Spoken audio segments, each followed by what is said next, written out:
In today's video, I'll show you how to create a DocuSign template that saves you time and makes sending documents for signature super easy. If you find this helpful, don't forget to like and subscribe. To get started, open DocuSign in your browser and head over to the dashboard. From the main menu, click on Templates.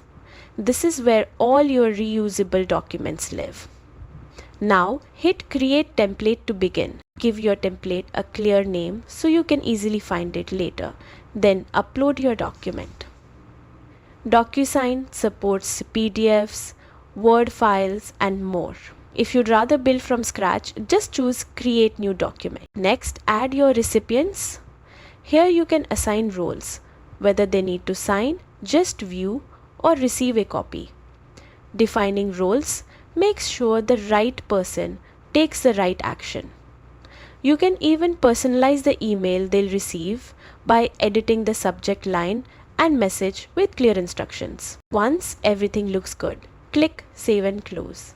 Your new template is ready to use anytime, helping you streamline your workflow and cut down on repetitive tasks. That's it, you've just created your first DocuSign template. If this video helped you, make sure to hit like and subscribe for more quick tech guides.